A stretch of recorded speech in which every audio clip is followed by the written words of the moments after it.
حضرت ابراہیم کی سیرت کا ایک اور شاندار پہلو، آپ نے ایک بار ایک بڑا کمال کا منظر دیکھا کہ ایک بندے کو سمندر میں اس کی ہلاکت ہو گئی، سمندر میں وہ ڈوب کے مر گیا، مچھلیوں نے کھایا اس کی باڈی کو، تھوڑی دیر بعد اس کی لاش سمندر کے کنارے پہ آئی تو پھر جانوروں نے کھایا، اس کے بعد دیکھا کہ پرندے آئے، پرندوں نے بھی اس کی باڈی سے کھایا۔ آپ کے ذہن میں خیال آیا کہ یا اللہ یہ بندے کو قیامت کے دن تو کیسے اٹھائے گا؟ ایمان تو تھا مگر اس کی باڈی کے اجزاء تو 3 الگ الگ مخلوقات کھا گئی اور قیامت کے دن یہ واپس کھڑا ہونا ہے اس نے۔ سبحان اللہ، آپ نے اللہ سے کہا وَإِذْ قَالَ إِبْرَاهِيمُ، پھر یہ دیکھیں حضرت ابراہیم کا یہ واقعہ بھی قرآن میں موجود 3 پارے میں سورہ بقرہ۔ آپ کہتے ہیں وَإِذْ قَالَ إِبْرَاهِيمُ رَبِّ أَرِنِي كَيْفَ تُحْيِي الْمَوْتَى، اے اللہ، حضرت ابراہیم نے عرض کی کہ اے میرے رب مجھے دکھا دے تو مردے کیسے زندہ کرے گا؟ ارشاد ہوتا ہے قَالَ أَوَلَمْ تُؤْمِنْ، اے ابراہیم تو ایمان نہیں لایا، تجھے یقین نہیں؟ قَالَ بَلَىٰ وَلَكِنْ لِيَطْمَئِنَّ قَلْبِي، اے اللہ ایمان لایا ہوں، مجھے یقین ہے مگر میں ذرا دل سے دیکھنا چاہتا ہوں اور قرار آ جائے، میں عین الیقین چاہتا ہوں، میں اس کو مزید دیکھنا چاہتا ہوں۔ قَالَ فَخُذْ أَرْبَعَةً مِّنَ الطَّيْرِ، قرآن کہتا ہے رب نے فرمایا کہ اچھا 4 پرندے لے، فرمایا اس کو اپنے ساتھ ہلا لے، اپنے ساتھ مانوس کر لے، پھر ان کا ایک ایک ٹکڑا پہاڑ پر رکھ دے،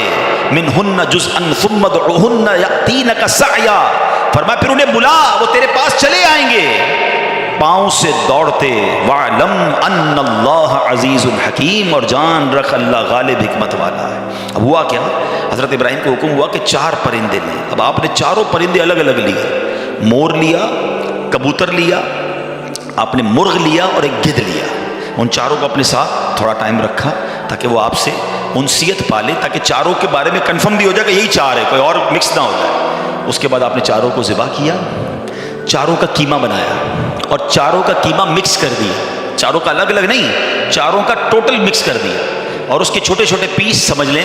4 پہاڑ پر رکھ دیے، الگ الگ پہاڑوں پر، اور 4 کی جو چہرے تھے یعنی ان کی کھوپڑیاں تھیں وہ اپنے پاس رکھی، اس کا قیمہ نہیں بنایا، یعنی ان کے سر آپ کے پاس ہیں 4 پرندے کے، 4 کا مکس قیمہ ہو چکا ہے اور 4 الگ الگ پہاڑ پر رکھ دیے۔ قرآن نے کیا کہا تو انہیں پکارو،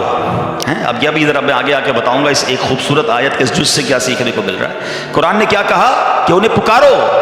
تو آپ نے کہا یا ایھا الدیک، اے مرغ،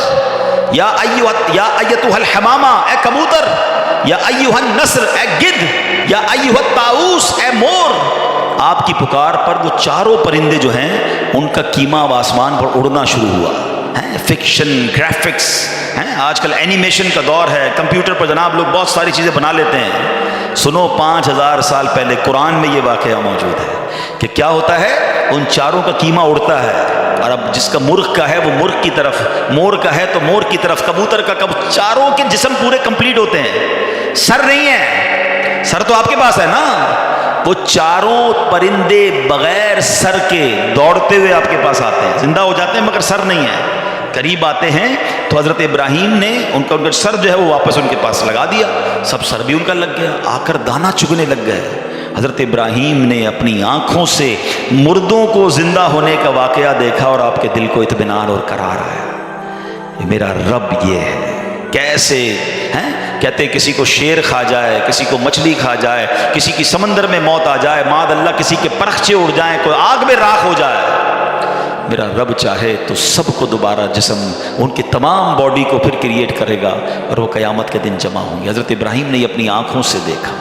اور یہ واقعہ بھی قرآن میں موجود۔ یہاں کیا سیکھنے کو ملا؟ پہلی بات، میرے رب کی قدرت کیسی ہے، ان اللہ علی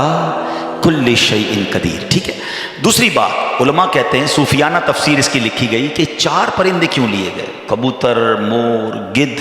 اور چوتھا کون سا تھا، مرغ۔ فرمایا ان 4 کی نا ایک ایک بری خصلت ہے،